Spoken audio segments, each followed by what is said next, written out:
When we're marketing, when we're putting posts out online, we really need to talk to the symptoms, right? Not the solution. As you get people's attention online, if you think about the famous acronym, attention, interest, desire, and action, right? You do these first two bits, you get people's attention and their interest by talking about what they're currently experiencing. You've got to meet people where they are in order to take them on the rest of the journey. They've got to feel like you understand them and understand what they're going through in order to then take them on the journey. To understand this fully and illustrate a point, I want to tell you a little story. So the other week, my dishwasher packed up. What I did was I searched for dishwasher repair, and I was trying to find someone to come and fix the dishwasher. And so I found, the first result that came up, and it had good reviews on Google.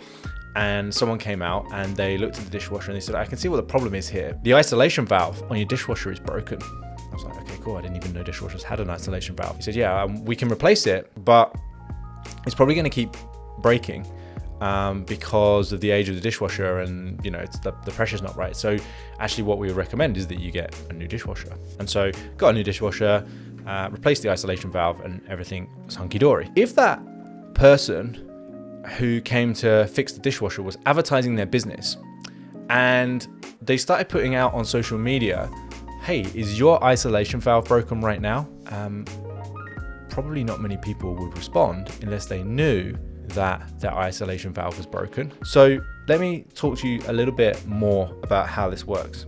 In marketing, there are kind of three layers of problem. On the outside here, you have the problem that the prospect knows that they have. So in my case, that was, I knew my dishwasher wasn't working, right? So it's the known problem and the problem that I spoke about. So I said to my friends, my dishwasher stopped working. It's really annoying. Then we have the known and the unspoken. And so in my case, the known problem and the unspoken was that actually I'd kind of forgotten how to wash dishes, right? It's the problem that I know I have, but I'm not really going out into the world and speaking about it.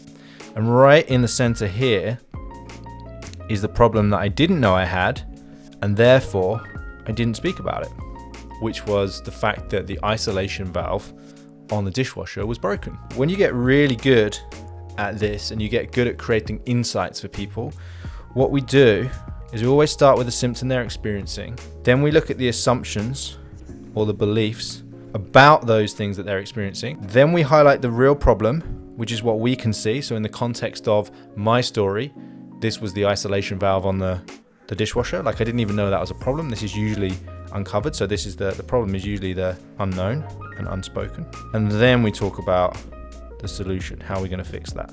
Your job on a sales call, not marketing, on a sales call, is to get down, to drill down through these layers here and get to the unknown, unspoken problem. So when you're on a sales call, if you can reveal a problem that they didn't know existed, then you get seen as the guide, right? You get seen as a partner.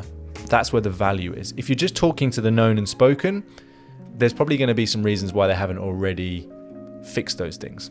Like, oh, we don't have the money for it. We'd love to do this, but if you're not getting the traction you want right now, whether it's on a freebie, whether it's on your no-brainer offer, whatever it is, if you're not getting that traction, it probably means that thing you're putting out is either speaking too much to the unknown, unspoken problem, or it's just a solution which they don't think is relevant for them.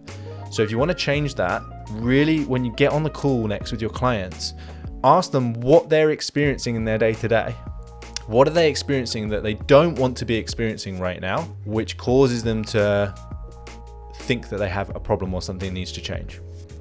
So talk about symptoms, not solutions. If you'd like to dig down into these strategies a little bit further, then why not click the link below to grab a free copy of my best-selling book.